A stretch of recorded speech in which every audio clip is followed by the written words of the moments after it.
The police are appealing for the public's help for more clues as to how the body of a pregnant Wellington woman ended up on a remote Wairarapa beach.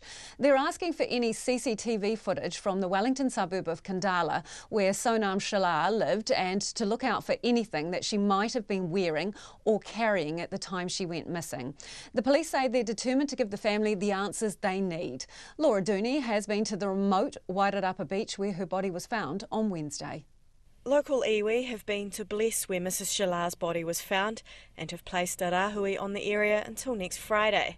It's a remote beach, rocky and rugged, south of White Rock Beach. Meanwhile, the police are asking the public to help.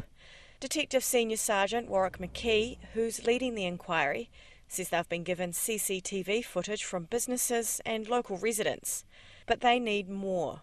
I just want to appeal to the public again and ask for them to contact us if they've got any CCTV footage, potentially of the roads, streets, particularly in Kandala and around Island Bay. The police are also looking for more of Mrs Shalar's personal belongings after 2 cell phones were found at a Wellington beach.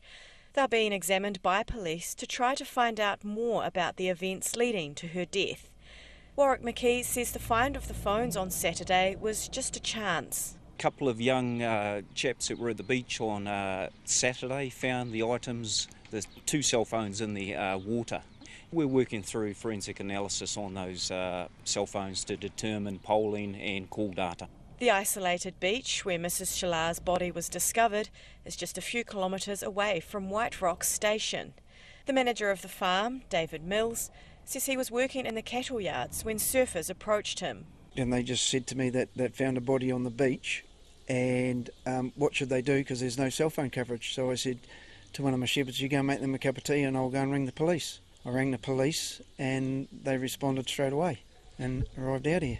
He says he's been helping the police while they searched the area where Mrs Shalar's body was found. The first day we did help them get the gear they needed to secure the scene and things like that. Help them get their gear around there on a 4-wheelers because it was quite a remote spot where she was.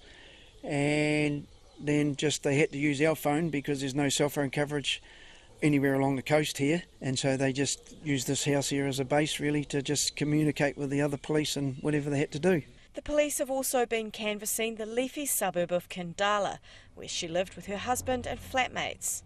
The news has shocked the residents of this well-heeled Wellington suburb. Oh, it's terrible. It's really, really sad. And really feel for all that are involved. And just really feel for the family. A sentiment echoed by another Kandala resident, Sandy, who's now worried about her own security. Those sort of things don't happen in Kandala. From my point of view, I'm concerned, being a female living very close to where it happened, to know what did happen. Am I safe? Yeah, pregnant mum, that makes it even more tragic really. But I would definitely like to know the outcome of what did happen, just so that we know, well, I don't know whether there's somebody in the neighbourhood or preying on people or doing whatever. A post-mortem on Mrs Shalar's body has been done and police are awaiting forensic analysis to confirm the cause of her death. In Martinborough for Checkpoint, call Laura Dooney aho.